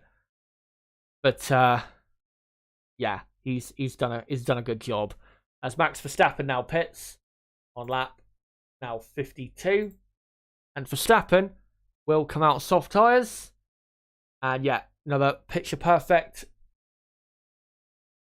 pit stop for the Red Bull team. And Verstappen will come out easily, of course, in the lead because he already had like a 13-second, 14-second lead. And Verstappen gets going, and he will then most likely end up with the fastest lap. And actually, he might get the pleasure, which I'm sure will be a pleasure for him, as Leclerc, is now right behind Perez and Leclerc. Given that he did that undercut, Leclerc now has, as Leclerc says, I think we should have gone for mediums. Maybe he thinks that they're going to get too much out of those tyres in the final 11 laps or so. Verstappen might actually get the pleasure for him of lapping Lewis Hamilton again. Of course, Lewis Hamilton has now unlapped himself because Verstappen has pitted. But what do you call it? He should be able in 10 laps to get right back up with that pack. As Leclerc is giving it everything now to get past Perez. Of course, with the fastest lap he has at the moment, it'd be an extra 3 points, which would be an important 3 points for the championship, but I think Perez just needs to withstand these next couple laps, really, and I think he'll be able to keep position, because I just don't think the Ferrari is quick enough down the straights to get after Perez. The Red Bull is an absolute monster down the straights, which it's weird saying that because, of course, a few years ago, we would laugh at how bad they were in the straights. And I'm sure on this lap, Leclerc did another fastest lap, by the way. I'm sure on this lap, Verstappen is probably going to do the fastest lap of the race. That's, by the way, if you're a Lewis Hamilton fan, Lewis is still stuck behind, still stuck behind Pierre Gasly. And Leclerc, starting to drop back now. I think he's used the best of those tyres. Oh, he spun it. Oh no, has he crashed? Is he out of the race? No. He isn't, but he's lost a bit of front wing. What an absolute idiot. What are you doing? And Norris is now overtaking him. And I think he's testing to see whether his suspension's broke. I don't know if it is, but what an idiot. Why are you pushing that hard? I thought at the time he went over the orange or yellow sausage curb. Oh, what an idiot. He's now going to pit. You idiot. You've driven so well this season, and you go and do that. Now he's cost himself a podium. That is so stupid. That is, well, we know the meme when it comes to him, of him saying so stupid. That is stupidity of the highest order. He's now 6th. That might get even worse. And yeah, there you go. Vettel and Tsunoda go past, and now Tsunoda's about to overtake Sebastian Vettel now for 6th. Tsunoda's up to 6th now. So Tsunoda and Charles Leclerc is now 9th. Magnussen's got past as well. I mean, Leclerc's now on the soft compound tyre. But, what do you call it? But he's lost so much time. What an idiot. We've seen a replay of it now. So he comes up to the chicane towards the end of the lap and he just attacks the living hell out of it. Jumps up in the air and spins the car. So stupid. I mean, of course, yes, you're pushing hard. You're trying to get second place. But, you know, think of the championship. You don't need to go do that because now he's cost himself probably a few points. Just, yeah. Wow. That right there, that is inexperience of fighting for a championship right there. If you were an experienced driver, you would not do that. You'd push, but you'd, you know, keep yourself on a leash in terms of how much you pushed. But that, just, what an idiot. Anyway, let me just try and update that Leclerc about Leclerc's tyre. He still has the fastest lap point at the moment. Well, I was about to say he does have the fastest lap point. Now Max Verstappen does, as Lewis Hamilton again tries to remove on Pierre Gasly, but once again fails as the clouds are now darkening again. Will we get some rain?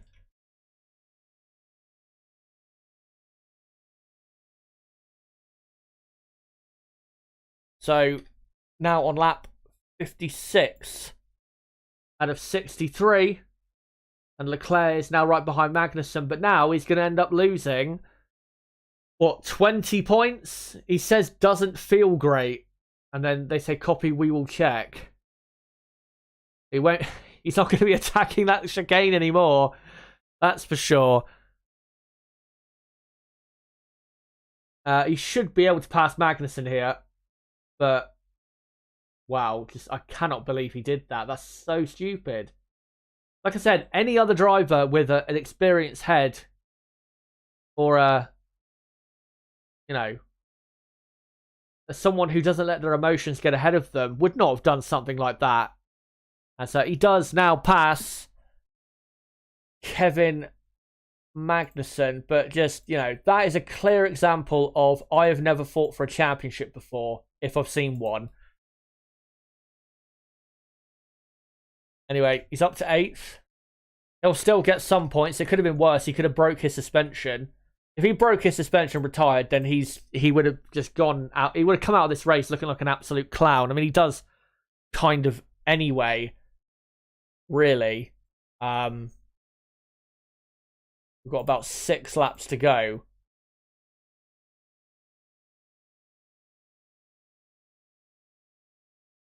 Verstappen then, leading from Perez. I said, Norris finished on the podium last year, but, he's not going to finish on the podium this year. Clearly, I set him up nicely there. As now, Valtteri Bottas is closing in on the man who replaced him at Mercedes-Benz. George Russell for 4th place. And as well, given what Leclerc's just done, this is great points for McLaren, also Alfa Romeo. Very rare that Alfa Romeo are able to score double-figure points, and they're about to if they keep things together here. And Leclerc, by the way, his next target is Sebastian Vettel, who is 3.5 seconds up the field, but he doesn't look to be catching Vettel that quickly. Certainly not as quickly as he should be on a soft tyre and in a car much quicker. So I don't think Leclerc is going to really be motoring through this field very quickly. As Bottas, if Bottas can get within a second, which I think he is now, then that gives him a very good chance. Because, like I said, we know the Mercedes struggles with straight line speed, and he does have DRS, and now comes down the pit straight, and he will close that gap to probably half a second or so. And yes, he's now really getting close. If he can get 4th, this would be a brilliant result for Alfa Romeo. They need this desperately. 12 points for a team like Alfa Romeo is just a massive, massive boost. And this will put them 5th in the Constructors' Championship. Something that really, given how Bottas is performing this season, you'd have to probably aim for if you're Alfa Romeo. We know, though, Bottas, he won't make a mistake, won't do what Charles Leclerc did. As Leclerc, by the way, has actually now got right up to the back of Sebastian Vettel, so I think he will probably pass Vettel. Might not, though, pass Tsunoda, so I think Leclerc might have to settle for 7th. Yeah, Bottas, not the most aggressive in the world, but it does benefit you when others make mistakes, not being overly aggressive. As Bottas now exits the second Ravazza. The Mercedes gets a good exit, but is it good enough? And Bottas now DRS open. He's going to have... Russell's probably going to have to defend here. Of course, these two had a massive crash here last year. Russell, though, 0.2 further ahead of Bottas when they got to the braking zone. If Bottas can just get within, 6-7 tenths, and he might be able then to have a go. And here you go. Charles Leclerc will now pass Sebastian Vettel. So Sebastian Vettel now down to 8th place. And Leclerc continues. Now 4 seconds he has to make up if he's going to pass the AlphaTauri of Yuki Tsunoda, but there's not long left. We're now on lap 60 out of 63. It's going to have to be a final lap overtake by Yuki Tsunoda. By Charles Leclerc, sorry. And we've cut back again, thankfully, to the Russell-Bottas fight. And Bottas is not close enough through the Ravazzas. He'll have DRS, but he won't be close enough, really, to overtake. Russell, though, doing everything he can to break the toe. And yeah, Bottas closing in, but he just won't end up close enough in the end. As the clouds continue to darken. You never know. Rain could come on the final lap and cause some chaos. And Bottas gets a better exit and entry into the Tosa by the looks of it. And now we're looking at Lando Norris in third place. Despite the McLaren not being good, as good this season as maybe we hoped, Lando has continued where he left off in 2021. Going to get another podium for his Formula 1 career. Of course, he finished 5th in Melbourne and got a pretty good 7th place in Saudi, where McLaren were pretty slow. So Lando, yet again, proving that he is one of the premier drivers on the grid. As just curious to see if Bottas can stay close enough to Russell. He is at the moment. He's only 0.6 of a second behind. Leclerc, by the way, is only 1.5 seconds behind Tsunoda. So I think Leclerc might just get past Tsunoda by the end. Here we go. Bottas down the pit straight on Russell. Russell will have to defend his position. And Bottas, no, just not close enough. Just needs like a couple tenths extra and he'll be past him. As he continues to harry that Mercedes. And thankfully, he's got not three more attempts. He's got 2 more real attempts at passing the Mercedes. He just needs to keep close and have good middle sector. And he will, I think, get the move done. As I've just actually seen Mick Schumacher. Not that important, but I want to get things right. Mick Schumacher is on the soft compound tyre down the 17th place. Let me just update that. As we're now on the penultimate lap here at Imola. Charles Leclerc is right behind Yuki Tsunoda, so Leclerc will probably pass Tsunoda on this penultimate lap, and that'll be it. There's 18 seconds he'd have to make up to catch up to these two, Russell and Bottas. And Bottas looks to be closer this time. Slightly closer. I'm not sure if he'll be close enough. And Bottas, can he get the move done? I really wish sometimes he would be aggressive, because I think sometimes it would actually pay off for him. He is closer, though, to Russell into the Villeneuve chicane, as Leclerc passes Tsunoda for 6th place. So Charles Leclerc salvages some points, but still, what a stupid error he has made that may cost him at the end of the season. As we are about to begin, and actually we have just begun the final lap here at Imola. By the way, guys, if you're watching, just remember, I will be live with a race reaction stream as soon as possible after the race finishes. So as soon as I get done here, probably about 25-30 minutes later, so in about probably half an hour from now, I'll be live again with a race reaction stream. So make sure to come along to that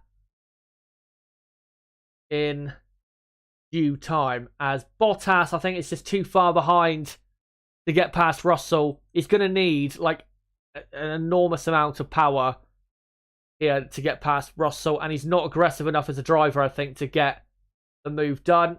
And no, just doesn't get it done. I think Bottas will finish in 5th. Russell, I have to say, has done a great job because Mercedes are still struggling massively at the moment. But Max Verstappen needed a big weekend, and with Charles Leclerc making a horrible mistake, this is exactly what he needed to get back on terms in the championship. And Max Verstappen, for the second year in a row, wins the Emilia Romagna Grand Prix. Sergio Perez finishes second. It's a Red Bull 1-2. I think that's the first Red Bull 1-2 in about 6 years, if I remember correctly. So Sergio Perez, comes across the line and finishes in second place. And here comes Lando Norris. And he will finish in third, 2 third places in a row at Imola. And that will help his championship standing and McLaren's championship standings quite a bit. Russell will then finish in fourth. And he does. Great drive from Russell. Did the best with what he has been given, which is not a lot. Bottas fifth. Great drive from him. Leclerc sixth. That mistake, that might cost him a lot towards the end of the season. Seventh, Tsunoda. Great drive. Vettel eighth. Superb drive. Magnussen ninth.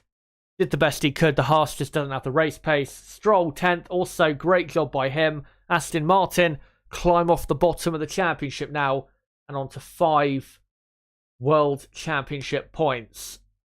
And then the rest of the order is Ocon 11th, Albin 12th. Good job by Albin to finish 12th and not be that far off a points finish. Gasly 13th, Lewis Hamilton 14th. Hopefully it'll improve for him in Miami. 15th, Zhou Guanyu. 16th, Nicholas Latifi. 17th, Mick Schumacher. 18th, Daniel Ricciardo. And then your retirements, Fernando Alonso and Carlos Sainz. So that is your Emilia Romagna Grand Prix.